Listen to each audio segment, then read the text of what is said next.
Federal Drive is presented by GEHA, Government Employees Health Association, proudly providing health and dental benefits to federal employees and their families. Visit GEHA.com. Pretty much every operation in warfare these days, at least until someone pulls a trigger, depends on software. That's why the Army is on a drive it calls digital transformation.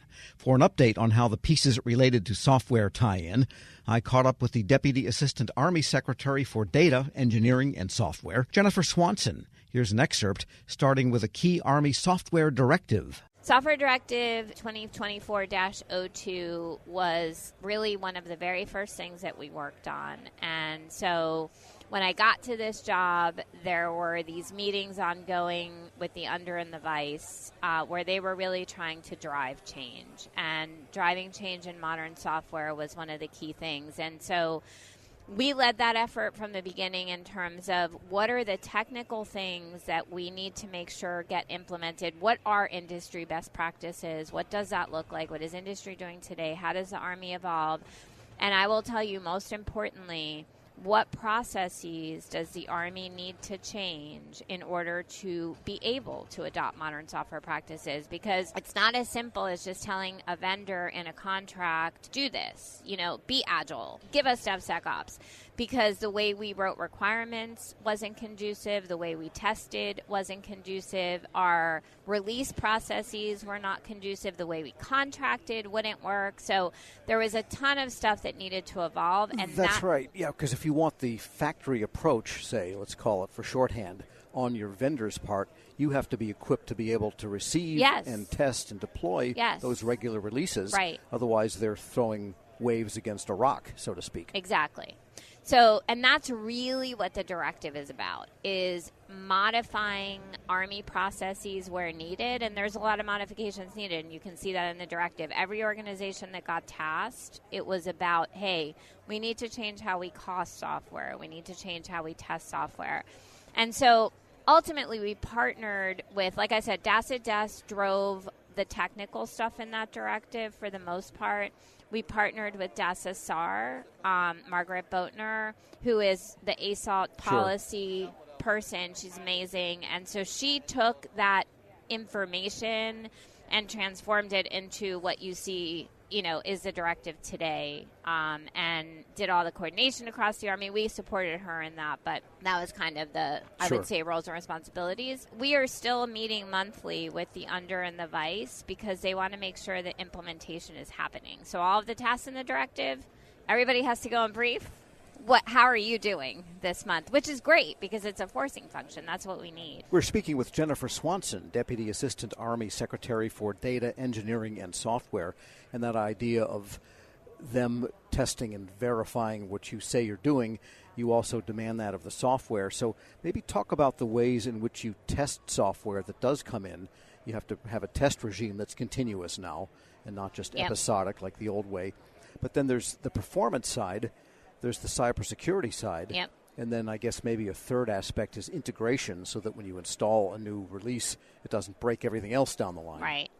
So one of the things that we really changed as part of the software directive implementation is no longer is the Army going to retest everything. So the test community has agreed to leverage vendor test data that is provided, and we're driving that vendor test data to be automated. So if you think about kind of a pipeline where we have software drop in, we want to have automated test tools that are, scripted to run the tests that are needed. We get the data back. It's very quick. It's immediate feedback. It's really kind of, you take human error out of the process because it's an automated function.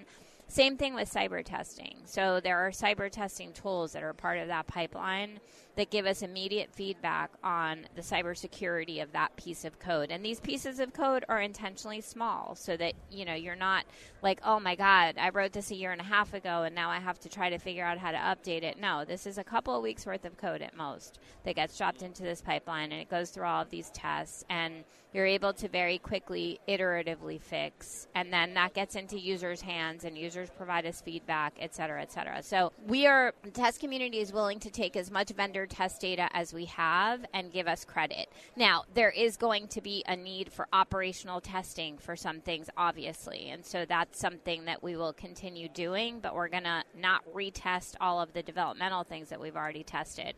As far as integration onto hardware, absolutely.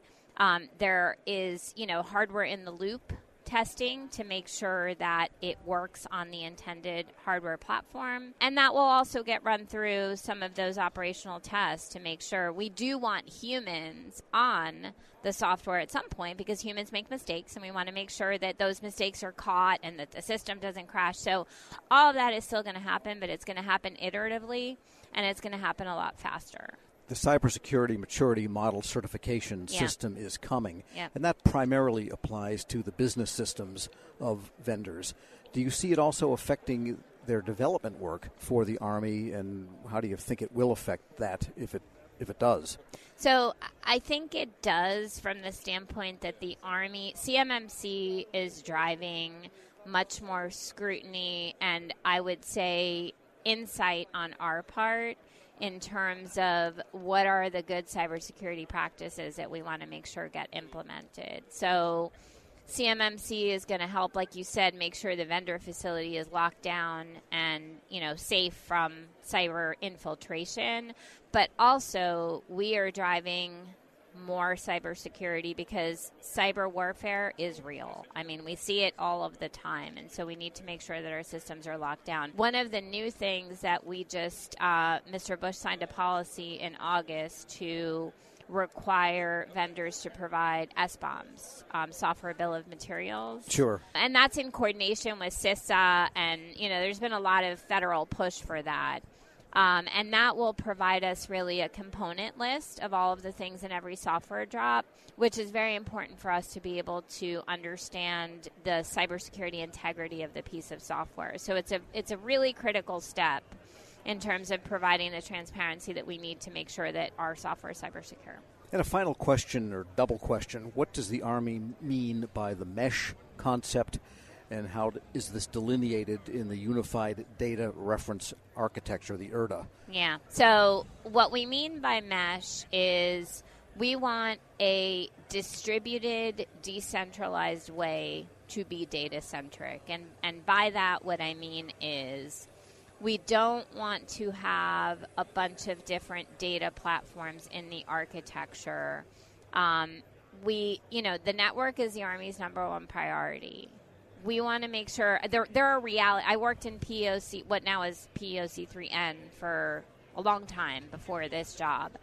And I can tell you there are realities on the tactical side that, we have to be careful with the bandwidth that we have, and we have to use it as effectively as we can because it's never going to be enough. We will always want more bandwidth. And so what data mesh allows us to do is not continually replicate and sync a bunch of data platforms together, but rather be able to have users have access to the data products that they need when they need them in a much more bandwidth efficient way. So that's really what data mesh is about. It's about having a single data dictionary, but you don't have all this stuff stored there. You just have metadata. And so it's a much more accessible way, and it allows also users to create their own data products.